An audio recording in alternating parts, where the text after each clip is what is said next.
ውድ የኢትዮሜዳ ቤተሰቦች የምርጥ ገጾች ዝግጅታችን ተጀምሯል።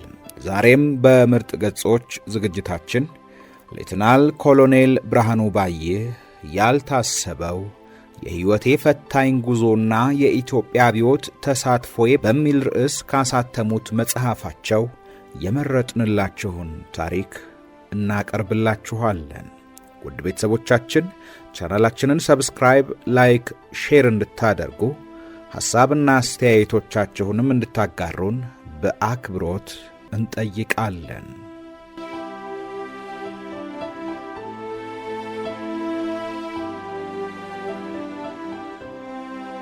ክፍል 17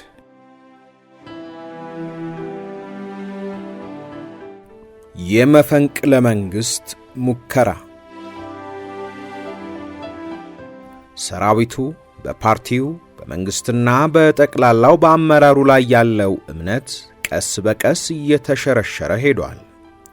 ከመጀመሪያውም ብዙ ችግር ነበረ።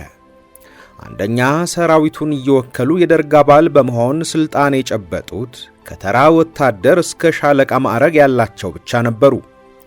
ከዚያ በላይ ማዕረግ ያላቸው መኮንኖች የበታቾቻቸውን ሥልጣን መያዝና የበላዮቻቸው መሆን በጸጋ አልተቀበሉትም ነበረ። በተለይ ደግሞ የክብር ዘበኛ መኮንኖች የ1953 ዓመተ ምህረትን የመፈንቅለ መንግሥት ሙከራ ያስታውሳሉ። ያንን እያነሱ በኢትዮጵያ አብዮት የጀመሩት እነሱ እንደሆኑና የአሁኑ አብዮት የዚያ ቅጥያ እንደሆነ ሲናገሩ ይሰሙ ነበረ።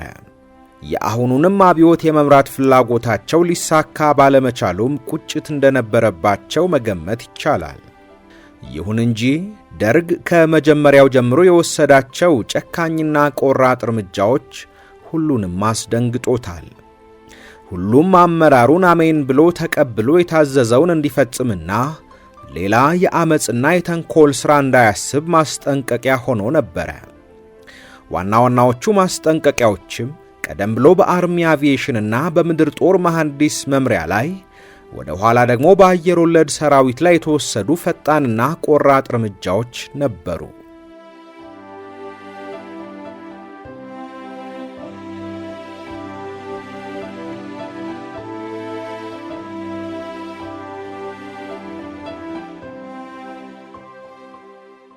በወቅቱ ላንዣበበው ችግር የታሰበ መፍትሄ።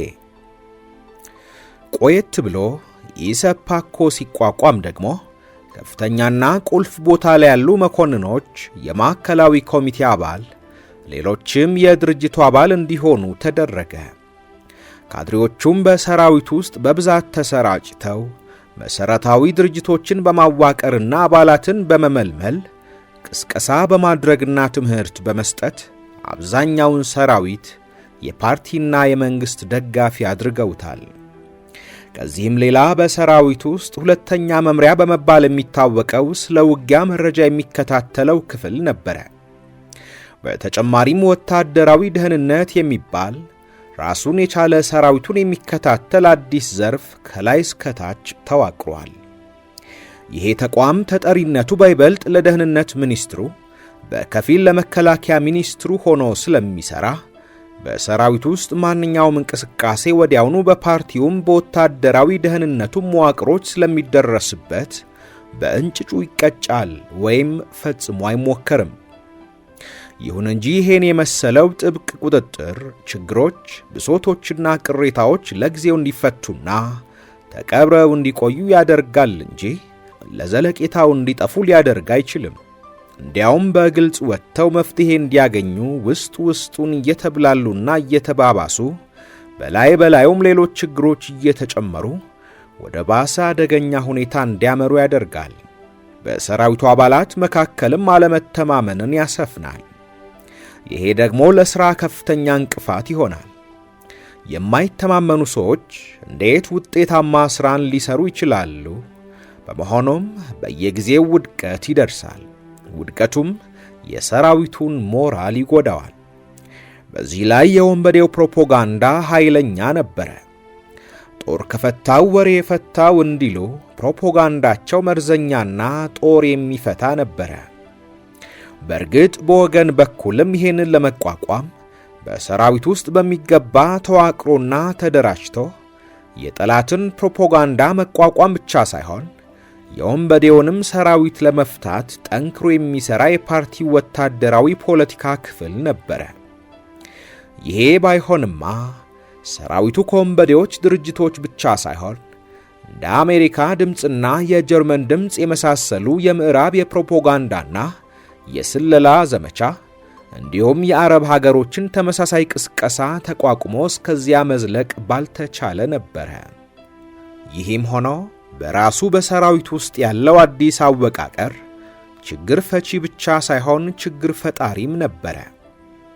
በወታደራዊ ፖለቲካ ካድሬነት የሚመደቡት ብዙዎቹ ተራ ወታደሮች ወይም የበታች ሹሞች ነበሩ። በፖለቲካ ሹመት እንጂ በውትድርና ሙያ ወይም ልምድ ለያዙት ስልጣንና የኃላፊነት ቦታ ብቁ ባለመሆናቸው በተለይ በመኮንኖች ዘንድ ተቀባይነት አልነበራቸውም። እነሱ ደግሞ አመራር መስጠት ያለበት ፖለቲካው ነው በሚል እምነት የበላይነት ስሜት ለማሳየት ያምራቸው ነበረ። በዚህ ምክንያትም በካድሬዎችና በመኮንኖች መካከል የማያቋርጥ ቅራኔና ግጭት ይፈጠራል። የተወሰኑት ብስለቱ ያላቸው ካድሬዎች የራሳቸውንም የችሎታ ውስንነት ይገነዘባሉ። ለመኮንኖችም በሙያም ሆነ በአገልግሎት በብስለትም ሆነ በልምድ ያላቸውን ብልጫ ከግምት በማስገባት የሚገባቸውን አክብሮት ይሰጣሉ። ተባብረውና ተስማምተውም ይሰራሉ።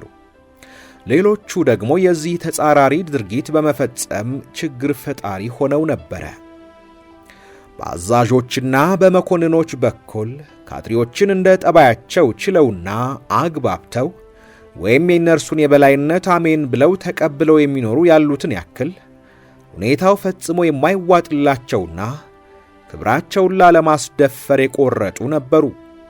ይሁን እንጂ ብዙውን ጊዜ ይህን የመሰለ አቋም ያላቸው መኮንኖች ዕጣ ፈንታቸው በአጥፊነትና በአድሃሪነት እየተፈረጁ በሹመት መዘለል፣ ሲብስም ዕድሜያቸው ሳይደርስ ጡረታ መውጣት ነበረ። በየጊዜው ከሚቀርቡልን ዘገባዎች እንደተገነዘብኩት እንዲሁም ከአንዳንድ መኮንኖችና ካድሬዎች እንደተነገረኝ ይህን የመሰለው ሁኔታ በተለይም ወታደራዊ ዘመቻውን በሚመለከት የሚያስከትለው አፍራሽ ውጤት ቀላል አልነበረም። ምክንያቱም ካድሬዎች ሙያቸው ባልሆነው የዘመቻ ጉዳይም እየገቡ ለመወሰን ይፈልጋሉ። በተለይ ደግሞ ወደ ኋላ 3 ማዕዘን እዝ የሚሉት አጉል ፈሊጥ ተፈጥሮ ችግሩን አባባሰው። ይሄው ማንኛውንም ጉዳይ የዘመቻ ዕቅዱን ጭምር በየደረጃው አዛዡ፣ የወታደራዊ ፖለቲካ ኃላፊና የወታደራዊ ደህንነት ኃላፊው በአንድነት ይወስኑ የሚል መመሪያ መውጣቱ ነበረ። ዘመቻን ያክል በአንድ በኩል በከፍተኛ ሚስጥር መያዝ ያለበት፣ በሌላ በኩል በየወቅቱ ፈጣንና ቀልጣፋ ውሳኔ የሚጠይቅ ጉዳይ በጉባኤ ወይም በኮሚቴ ይወሰን መባሉ ፍጹም የተሳሳተ ውሳኔ ነው። ከዚህም በላይ አዛዦችንም ግራ ያጋባና ስልጣናቸውንም የሸረሸረ ነበረ። በሌላ በኩል ግን እንደዚህ በኮሚቴ እየተወሰነ የሚደረገው ዘመቻ ባይሳካ ወይም ውድቀት ቢያስከትል መኮንኖቹ ከተጠያቂነት የማይድኑ በመሆናቸው ሞራላቸውን የሚነካ ነበረ። እንግዲህ በአንድ በኩል ይሄን በመሳሰሉ የተሳሳቱ ውሳኔዎች ምክንያት፣ በሌላ በኩልም በጦርነቱ መራዘም ምክንያት በተፈጠረ መሰላቸት እንዲሁም በሰራዊት ውስጥ እየተስፋፋ በሄደው ንቅዘትና የአስተዳደር በደል፣ በሌላውም ተመሳሳይ እንከን የተነሳ ሰራዊቱና የፓርቲና የመንግሥት አመራር ሆድና ጀርባ እየሆኑ ሄደዋል።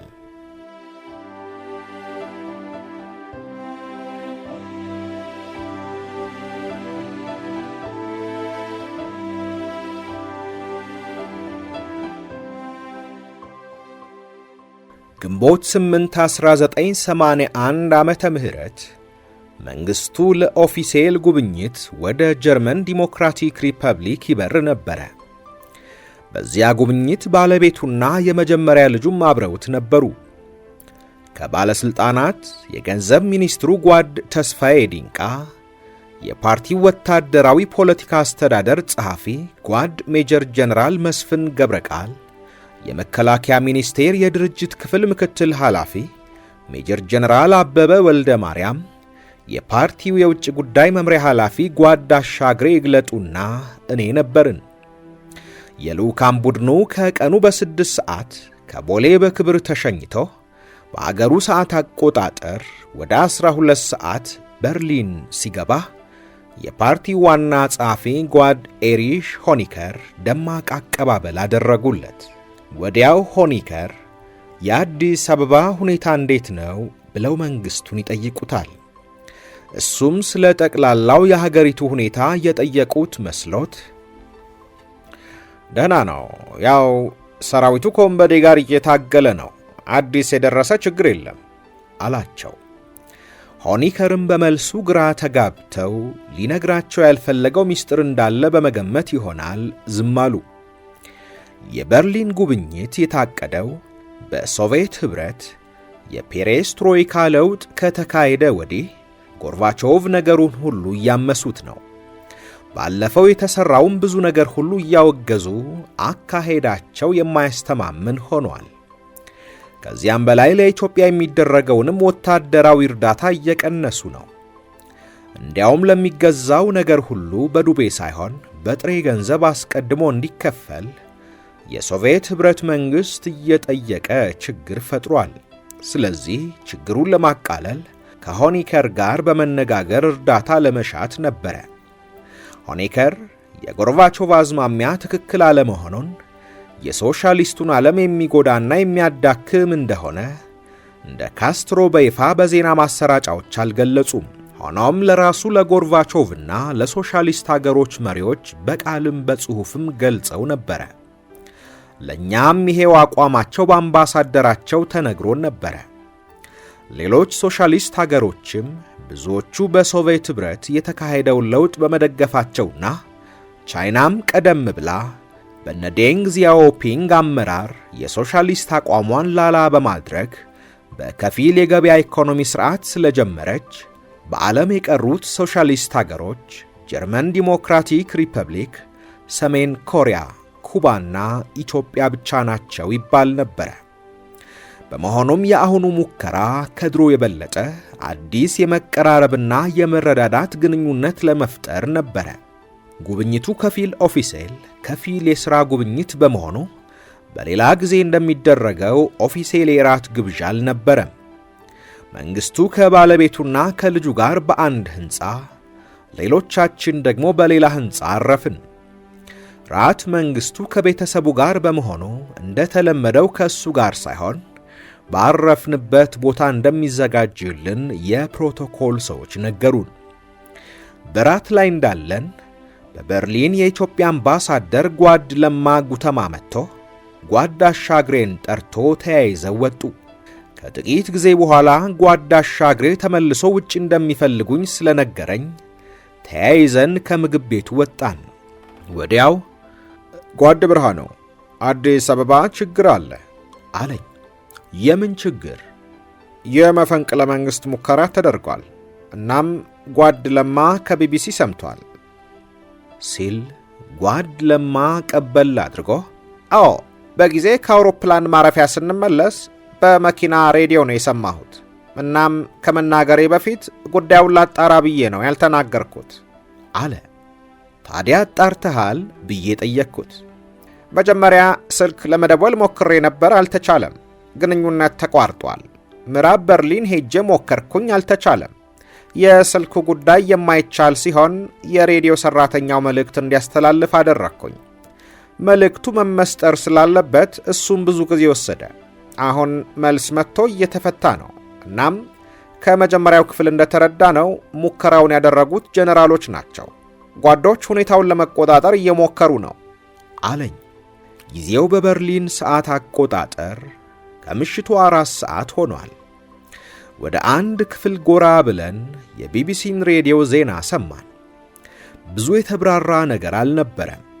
ጀነራሎቹ በመከላከያ ሚኒስቴር እንደሆኑና ሄሊኮፕተሮች በከተማው ላይ ያንዣበቡ እንደነበረ በመገንዘብ ሌላ የተብራራ ነገር እንደሌለ ተናገሩ። ከዚያም ዜናውን ለመንግስቱ ለመንገር ቴሌግራሙ በሙሉ እስኪፈታ ድረስ መጠበቅ እንዳለብን ተስማምተን ወደ ራት ቦታ ተመለስን። ለሌሎቹም የልዑካን ቡድኑ አባላት ሁኔታውን ገለጽኩላቸው።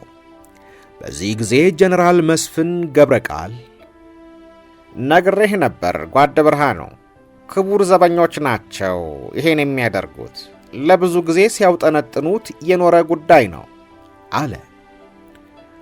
አዎ ጥርጣሬህን ነግረኸኝ ነበረ፣ ግን ደህንነቱ እንዴት ሳይደርስበት ቀረ? የፓርቲው መዋቅር፣ ወታደራዊው ደህንነት፣ ዋናው የደህንነት ሚኒስቴር እንዴት ሳይደርሱበት ቀሩ? ወይስ ሁሉም አሉበት ማለት ነው አልኩኝ። አንዳንዶቹ በጉዳዩ ላይ አስተያየታቸውን ከሰነዘሩ በኋላ አምባሳደር ለማ ስልክ ለመደወል እንድችል አስተናጋጆቻችንን እንዲጠይቃቸው ነገርኩት። እሱም ምድር ቤት የስልክ ማዞሪያ ስላለ ሄዶ ነገራቸው። ለአንድ ሰዓት ያክል ከጠበቅን በኋላ ስልክ ተገኝቷል ስለተባለ ወደዚያ ሄድን። ምክትል ፕሬዝዳንቱ ጓድ ፍስሐ ደስታ ነበር የቀረበው። ሄሎ ብርሃኑ ነኝ፣ ምንድነው የሆነው ብዬ ጠየቅኩኝ። ቆይ ፍቅረ ሥላሴን ላገናኘህ አለኝ። አለ ጠቅላይ ሚኒስትር ፍቅረ ሥላሴ ለስለስ ባለ ድምፅ። እንዴት ናችሁ? ምንድነው የሆነው አልኩት። ጀነራሎቹ ናቸው መፈንቅለ መንግሥት ለማድረግ የሞከሩት አለ። እነማን ናቸው? ሁሉም ናቸው። አሁን እጃቸውን እየሰጡ ነው። እናንተ ትንሸራሸራላችሁ፣ እኛ ከፍተኛ ችግር ነው የገጠመን አለ። አሁንስ እንዴት ነው ሁኔታው? አሁንማ በቁጥጥር ስር ናቸው፣ ብቻ ፕሬዝዳንቱ ቶሎ መመለስ አለባቸው አለ። እሺ ነግራቸዋለሁ ብዬው ተሰነባበትን።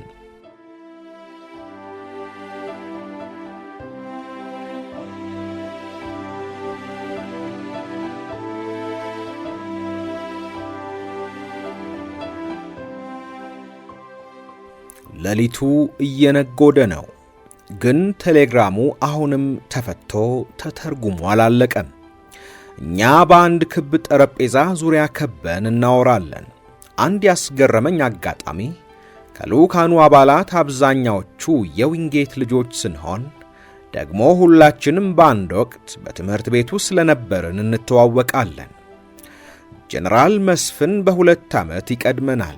ሌሎቹ አራታችን ተስፋዬ ዲንቃ፣ ጀነራል በድሉ ዱኪና እኔ እንዲያውም ጀነራል ዊንጌት 2ኛ ደረጃ ትምህርት ቤት የገባነው በ1 ዓመት ነበረ። ይህንንም አንስቼ ተጨዋወትን። ሌሎችንም ከፍተኛ ደረጃ የደረሱትን የዊንጌት ልጆች ስንቆጥራቸው በጣም ብዙ ናቸው። በጦር ኃይሎች ሆስፒታል እንኳ ዲሬክተሩን ጨምሮ 4 ወይም 5 ልዩ ልዩ ሙያዎች ያሏቸው ሐኪሞች የዊንጌት ልጆች ነበሩ። በመጨረሻ ቴሌግራሙ ደረሰ። ጊዜው ከሌሊቱ 8 ሰዓት ነው። ተያይዘን ወደ መንግስቱ መኝታ ቤት ሄድን። የፕሮቶኮል ሹሟ ጓድ ስሂን ተቀስቅሳ መንግስቱን ማግኘት እንደምንፈልግ ነገርኳት። እሷም የቅርብ ረዳቱ የሆነውን ሰው አስጠርታው ሳያቅማማ ሄዶ ቀሰቀሰው። መንግስቱ የሌሊት ካፖርት ደርቦ መጣና ከመኝታ ቤቱ ውጪ ባለችው ትንሽ ሳሎን ውስጥ ተገናኘን። አምባሳደር ለማና የቴሌግራም ሰራተኛው አብረውኝ ነበሩ። አዲስ አበባ ትንሽ ችግር ተፈጥሯል አልኩት። በገጹ ላይ ምንም የድንጋጤ ስሜት አላሳየም። ምንድነው አለ። የመፈንቅለ መንግስት ሙከራ ተደርጎ ነበረ በማለት በስልክም በቴሌግራምም የተገነዘብኩትን ነገርኩት። አይረቡም፣ ሕፃናት ናቸው። አሁን ይሳካልናል ብለው ነው፣ ሰራዊቱ ይከተለናል ብለው ነው ይሄንን የሚያደርጉት። ሰራዊቱን አያውቁትም። ሰራዊቱ ለአብዮቱና ለፓርቲው የሚሞት ነው። ጨቅላዎች ናቸው አለ ቆጣ ብሎ። ከዚያም ወጣ ብሎ ወዳለው ሰፊ ሳሎን ሄደን ከሌሎቹ ጋር ሰላምታ ተለዋውጦ በክብ ጠረጴዛ ዙሪያ ተቀምጠን ጭውውት ጀመርን። መንግስቱ በጭውውቱ ጊዜ እየደጋገመ የሕፃን አእምሮ ነው ያላቸው፣ ሰራዊቱ ሊያያቸው አይፈልግም፣ እኛ ነን እዚህ ያደረስናቸው በሰራዊቱ ላይ በግድ እነሱን የጫንባቸው እኛ ነን። ሁሉም አድሃሪዎች ናቸው ይል ነበረ። አልናገረው እንጂ ታዲያ አድሃሪዎች መሆናቸው እየታወቀ ለምን የፓርቲው ማዕከላዊ ኮሚቴ አባላት እንዲሆኑ ተደረገ? በማዕረግስ ለምን እንዲጋልቡ ተደረገ? ለምን በጡረታ አልተገለሉም? የሚሉ ጥያቄዎች በአእምሮዬ ይጉላሉ ነበረ። የመፈንቅለ መንግሥት ሙከራው በአዲስ አበባ ብቻ ሳይሆን በአስመራም ተጀምሮና አመፀኞቹ የሬዲዮ ጣቢያውን ይዘው እወጃም አድርገው ነበረ። መንግሥቱ ስለነሱ ደግሞ ጦሩ ራሱ ይደመስሳቸዋል፣ እነ ጀነራል ካሳዬ ጨመዳ ይከተሏቸው በማለት ሌሎቹንም የሚያምኗቸውን መኮንኖች በመዘርዘር እምነቱን ይገልጽ ነበረ። ከዚያም መንግሥቱ ከጠቅላይ ሚኒስትር ፍቅረ ሥላሴ ጋር ተነጋገረ። የአድማው መሪዎች በብዛት እጃቸውን ሲሰጡ የጦር ኃይሎች ኤታማዦር ሹሙ ጀነራል መርዕድ ንጉሴና የአየር ኃይል አዛዡ ጀነራል አመሃ ደስታ ራሳቸውን እንደገደሉ መጀመሪያ ደም መፋሰስ እንዳይኖር በማለት ለመደራደር ተሞክሮ እንደነበረ ኤርትራም የሰሜን እዝ አዛዥ ጀነራል ደምሴ ቡልቶና ሌሎቹም አመጹን እንደቀጠሉ ነገረው። ከዚህ በኋላ ምን ማድረግ እንደሚገባን ተመካከርን። በተቻለ ፍጥነት መመለስ እንዳለብን ግን አመፀኞቹ ከአስመራ ተዋጊ አውሮፕላን አስነስተው አስገድደው ለማውረድ እንዳይሞክሩ ጉዟችን በከፍተኛ ሚስጥር ሊሆን እንደሚገባ እንዲሁም ጉብኝቱ ለ3-4 ቀን መሆኑ ቢቀርም ቢያንስ 1 ቀን ውለን የዕለቱን ፕሮግራም አጠናቀን ማታውኑ ለመነሳት ወሰንን። በዚሁ መሠረት ፕሮግራሙ በማግስቱ ጠዋት ተጀመረ። አብዛኛውን ጊዜ የወሰደው የመንግሥቱና የሆኔከር ንግግር ነበረ። እኔም ከጓድ አሻግሬ ጋር በመሆን ከፓርቲው የውጭ ጉዳይ ጸሐፊ ከጓድ አክሰንና ከውጭ ጉዳይ ሚኒስትሩ ከጓድ ፊሸር ጋር ተነጋገርኩኝ።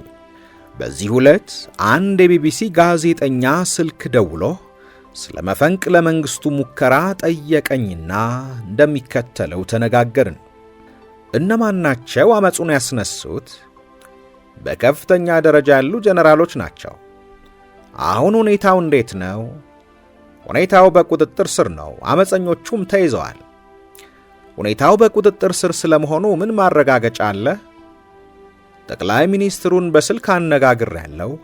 ፕሬዝዳንቱም አነጋግረውታል። እናም ሁሉም ነገር በቁጥጥር ስር ነው።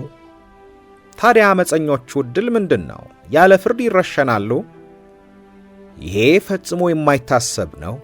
ጉዳያቸው በጦር ፍርድ ቤት ይታያል እንጂ ያለ ተገቢው የዳኝነት ሥርዓት ሂደት ምንም አይሆንም።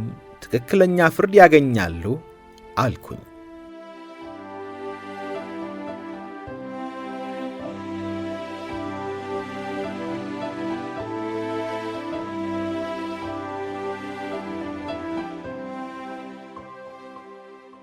በተወሰነው መሠረት ከምሽቱ በ11 ሰዓት ከበርሊን ተነሳን። የጉዞውን ምስጢር ለመጠበቅ አንድ አደገኛ አማራጭ ውሳኔ መደረግ ነበረበት።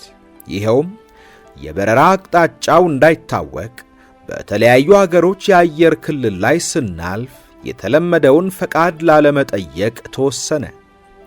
በዚህ ረገድ ከአውሮፕላኑ ካፒቴን ጋር ምክክር ተደርጎ እሱም ተስማማ። የአየር ክልላቸውን እጅግም በማይቆጣጠሩ አገሮች በተለይም 2 አገሮች በሚዋሰኑበት ድንበር ላይ በመብረር ቢታለፍ በረራው ሌሊት በመሆኑና ተቆጣጣሪዎች ስለሚሰንፉ አደጋ እንደማይኖር ስለተናገረ በረራው በዚሁ መሠረት ቀጠለ። በእኩለ ሌሊት አዲስ አበባ ስንደርስ ጓድ ፍቅረ ሥላሴ አውሮፕላን ማረፊያ ከሌሎች ጓዶች ጋር ተቀብሎን በየመኪናችን ወደ ቤታችን ሄድን። ቤት ስደርስ ባለቤቴ፣ ልጆቼና ሌላውም ቤተሰብ ሳይተኙ ይጠብቁኝ ስለነበረ በደስታ ተቀበሉኝ። ስለ ደህንነታቸው ሾፌሩ በመኪና ውስጥ ነግሮኝ ነበረ።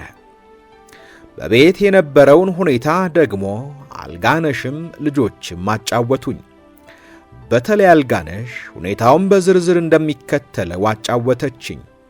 ማንነቱን ያልገለጸ ሰው ስልክ እየደወለ አስቸግሮ ነበረ። ስለ መፈንቅለ መንግሥቱ ሙከራ ዝርዝሩን የተረዳሁት በማግስቱ በፖሊት ቢሮ ስብሰባ ላይ ነው። የደህንነት ሚኒስትሩና ጠቅላይ ሚኒስትሩ ከትንሹ መንግሥቱ ወይም መንግሥቱ ገመቹ የመንግሥቱ የቅርብ ረዳት እንዲሁም ከአንዳንድ በአካባቢው የነበሩ ጓዶች ካደረጉት ገለጻ ነው። መንግሥቱ ገመቹ በሌላ ጊዜ መንግሥቱ ወደ ውጭ ሲሄድ ተለይቶ የቀረበትን ጊዜ አላስታውሰውም። በመሆኑም አሁን ለምን እንደቀረ የሚገርም ነበረ። ምክንያቱም ሙከራውን ለማክሸፍ ዋናውን ቁልፍ ሚና የሚጫወተው እርሱ ነው። በመሆኑም ምናልባት ጉዳዩ ቀደም ብሎ ታውቆ አድመኞቹን ወጥመድ ውስጥ ለማስገባትና ለመደምሰስ ታቅዶ ይሆን የሚል ጥርጣሬን ያሳድራል። አመጹ የተጠነሰሰው ቀደም ብሎ ነበረ። ይህንንም የገለጸው የደህንነት ሚኒስትሩ ጓድ ተስፋዬ ወልደ ሥላሴ ነው። ጉዳዩ ተደርሶበት ከጠንሳሾቹ አንዱን የአየር ኃይል አዛዥ የነበረውን ጀነራል ፋንታ በላይን የኢንዱስትሪ ሚኒስትር በማድረግ የምስራቅ እዝ አዛዥ የነበረውንና መንግሥቱ ለጉብኝት ወደዚያ ሲሄድ ሊገድለው ተዘጋጅቶ የነበረውን ጀነራል አበራ አበበን የመከላከያ ሚኒስቴር የዘመቻ መኮንን አድርጎ በማዛወር ሌሎችንም እነ ጀነራል መርዕድ ንጉሴንና ጀነራል ደምሴ ቡልቶን የመሳሰሉትንም እንዲሁ በማዛወር እቅዳቸውን ለማክሸፍ እንደተሞከረ ተገለጸ። በጣም ነው የገረመኝ። መፈንቅለ መንግሥት ለማድረግ የሚያውጠነጥኑ ሰዎችን በዚህ መልክ አድበስብሶ እንዲያውም ጀነራል አበራም በሚመለከት እንደተረዳ ነው ለዚህ አይነቱ ተግባር የበለጠ ዕድል በሚሰጠው በመከላከያ ሚኒስቴር የዘመቻ መኮንን በማድረግ ዓላማቸውን ለማክሸፍ ይቻላል ተብሎ እንዴት ታሰበ? እንዴት ታመነ? እጹብ ድንቅ ነው የሆነብኝ። ግን ደግሞ ይሄ መደረጉ ሁኔታውን አመች ሲያደርግላቸው ቅርብ ክትትል እየተደረገባቸው ወጥመድ ውስጥ እንዲገቡ ለማድረግ ታስቦም ተሳክቶም ሊሆን ይችላል። ሰዎቹም ለጊዜው ዓላማቸውን የተዉት መስለው አድፍጠው ብዙ ቆዩ። በኋላ ግን የሰራዊቱን ከፍተኛ መኮንኖች በጣም የተወሰኑትን ለዓላማቸው ማሰለፍ ስለነበረባቸው ሚስጥሩ እየወጣ ሲሄድ ይደረስብናል ብለው ስለሰጉ ቶሎ መፈጸም እንዳለባቸው ተገነዘቡ። ከብዙ ጊዜ በኋላ በሀገር ውስጥ ስደት ላይ ጣሊያን ኤምባሲ ውስጥ እያለሁ ጀነራል ተስፋዬ ገብረ ኪዳን እንደነገረኝ እሱ የኤርትራ ክፍለ ሀገር የበላይ አስተዳዳሪ በነበረበት ጊዜ ከሙከራው ጥቂት ወራት ቀደም ብሎ ጀነራል ፋንታ በላይ በሥራ አሳቦ አስመራ በመሄድ አማክሮት ምራን ብሎት እንደነበረ ገልጦልኛል። እሱ ግን ነገሩ መጠናት አለበት ወዘተ በማለት ሙሉ በሙሉ አልተቀበለውም። ምናልባት ቶሎ ዓላማቸውን ለመተግበር የተነሳሱትም በዚህ ምክንያት ሊሆንም ይችላል። ምክንያቱም ጀነራል ፋንታ የፖሊት ቢሮ አባልና የደርግ መስራች አባል የሆነውን ጀነራል ተስፋዬን በድፍረት ፈርተህ ነው እስከ ማለት ተናግሮት ስለነበረ ያጋልጠናል ብሎ እንደሚሰጋ አያጠራጥርም። የደህንነት ሚኒስትሩ እንደገለጸው ትንሽ ቀደም ብሎ መንግሥቱ ለጉብኝት በሄሊኮፕተር ሲበር ሄሊኮፕተር በሚያበራው በጀነራል ገናናው መንግሥቱ አማካኝነት ለማስገደል ታቅዶ ሳይሳካ ቀርቷል። ይህ ጀነራል ደርግ ሲመሰረት ከአርሚ አቪዬሽን ተመርጦ የደርግ አባል ነበረ። ከጥቂት ጊዜ በኋላ የክፍሌ አባሎች የምለውን ስለማይቀበሉኝ አልወክላቸውም በማለት ከደርግ ከተሰናበተ በኋላ እስከ ጀነራል መኮንን ማዕረግ የደረሰ ነው። መንግሥቱ ወደ በርሊን እንደሚሄድ ሲታወቅ ጊዜው አሁን ነው በማለት አውሮፕላን ማረፊያ ተገኝተው ሸኙት። ከዚያ በኋላ መከላከያ ሚኒስቴር ለመገናኘት ተቀጣጥረው ሌሎችንም ከየቦታው ጠርተው በኤታ ማዦር ሹሙ በጀነራል መርዕድ ንጉሴ አማካኝነት ይሰባሰባሉ። የአየር ኃይል አዛዥ ጀነራል አማሃ ደስታ፣ የምድር ጦር አዛዥ ጀነራል ኃይሉ ገብረ ሚካኤል፣ የባህር ኃይል አዛዥ አድሚራል ተስፋዬ ብርሃኑ፣ የኢንዱስትሪ ሚኒስትሩ ጀነራል ፋንታ በላይ፣ የመከላከያ ሚኒስቴር የአስተዳደር መምሪያ ኃላፊ ጀነራል አብዱላሂ ዑመር፣ ሌሎችም ከፍተኛ መኮንኖችና የልዩ ልዩ ክፍሎች አዛዦች እየተጠሩ ተሰበሰቡ። ይሄ ሁሉ ሲሆን የመከላከያ ሚኒስትሩ ጀነራል ኃይለ ጊዮርጊስ በቦታው የሉም፣ ስለ ሁኔታውም አያውቁም። ከፍተኛ መኮንኖች ባልተለመደ ሁኔታ ስለመሰባሰባቸው መረጃው ለመንግስቱ ገመቹ ወይም ትንሹ መንግስቱ ሲደርሰው የደህንነት ሚኒስትሩን ይጠራውና በቀድሞ የደርግ ጽሕፈት ቤት ወይም በታላቁ ቤተ መንግሥት አካባቢ ይገናኛሉ። የዘመቻ መምሪያው የሬዲዮ መገናኛ በቦታው አለመኖሩንም ያያሉ። ከዚያም የመከላከያ ሚኒስትሩን ይጠሯቸዋል። እንደመጡ የደህንነት ሚኒስትሩ ስለ ሁኔታው ሲጠይቃቸው ምንም እንደማያውቁ ይነግሩታል። የሚደንቀው መኮንኖቹ ለአመፅ እንደተሰባሰቡ እየታወቀ የእርሶ ሰዎች ስለሆኑ ሄደው ይበትኗቸው ይላቸዋል። እርሳቸውም በይሉኝታ ይሁን በየዋህነት እሺ ብለው ወደ መከላከያ ሚኒስቴር ሄዱ። ወዲያው ትንሹ መንግስቱ ለጠቅላይ ሚኒስትሩ ለጓድ ፍቅረ ሥላሴ ደውሎ ስለ ሁኔታው ይነግረዋል። ጓድ ፍቅረ ሥላሴም ወደ መንግሥት ምክር ቤት በመሄድ የፖሊት ቢሮ አባሎችን ይጠራና ተሰብስበው ምን ማድረግ እንደሚገባቸው ይነጋገራሉ። የሥራ ክፍፍልም አደረጉ። እዚህ ላይ በጣም እንቆቅልሽ የሆነ ነገር አለ። የኤርትራ የበላይ አስተዳዳሪ ጀነራል ተስፋዬ ገብረ ኪዳንና የፓርቲው አንደኛ ጸሐፊ ጓድ ካሳዬ አራጋው በምን ምክንያት እንደሆነ አይታወቅም ክፍለ ሀገሩን ያለ መሪ ጥለው አዲስ አበባ ነበሩ። ከጥቂት ጊዜ በኋላ ጀነራል ተስፋዬ ገብረ ኪዳን ሳይጠራ ወደ ስብሰባው ሲመጣ እሱና ጓድ ፍስሐ ደስታ የዘመቻውን ሁኔታ እንዲከታተሉ ተመድበው ወደ ዘመቻ መምሪያው ይሄዳሉ። የመከላከያ ሚኒስትሩ ጀነራል ኃይለ ጊዮርጊስ መከላከያ ሚኒስቴር ደርሰው ጀነራሎቹ ወደ ተሰበሰቡበት አዳራሽ ለመሄድ ደረጃውን ሲወጡ ከጀነራል አበራ አበበ ጋር ይገናኛሉ። ወዲያው ጀነራል አበበ አንተን አይደለም እንደ የምፈልገው ብሎ በያዘው ድግን መትረየስ ተኩሶ ገደላቸው። ትንሹ መንግስቱ ጉዳዩን ለጓድ ፍቅረ ሥላሴ ካሳወቀ በኋላ መከላከያ ሚኒስቴር የተሰበሰቡትን ጀነራሎች በጦር ላስከብብ ብሎ ሐሳብ ሲያቀርብ ጀነራል ተስፋዬ ይቃወማል። ሆኖም ሐሳቡ በሌሎቹ አባሎች ስለተደገፈ ወዲያው ከልዩ ጥበቃ ብርጌድ ታንኮችና ወታደሮች አነቃንቆ አስከበባቸው። በዚህ ጊዜ አድመኞቹ ይደናገጣሉ። እቅዳቸውም ገና ከውጥኑ ብርቱ እክል ገጠመው። ሰርገኛ መጣ በርበሬ ቀንጥሱ ሆነባቸው። አስቀድሞ የተዘጋጀ ነገር የለም። አሁን ተሰባስበው ነው ዝግጅት የሚያደርጉት። በዚህ ላይ የአመፁ መሪ ማን እንደሚሆን እንኳ አስቀድሞ የተወሰነ ነገር አልነበረም። በመሆኑም ጀነራል መርዕድ ንጉሴ የሰብሳቢውን ቦታ መያዛቸው ጀነራል ፋንታ በላይን ሳያስቆጣው አልቀረም። ምክንያቱም ቀደም ብሎ ጀነራል መርዕድ የእዝ አዛዥ ሆነው እሱ የኃይል አዛዥ ማለትም የአየር ኃይል አዛዥ ነበረ።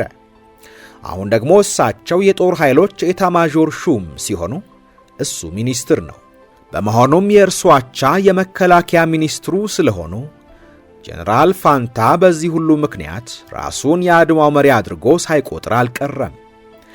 ጀነራል መርዕድ ደግሞ መፈንቅለ መንግስቱ የሚደረገው በሰራዊቱ ስለሆነና እሳቸው የሰራዊቱ ኤታማዦር ሹም በመሆናቸው መሪነቱን የራሳቸው አድርገው ወስደውት ስብሰባውን መምራት ጀምረዋል።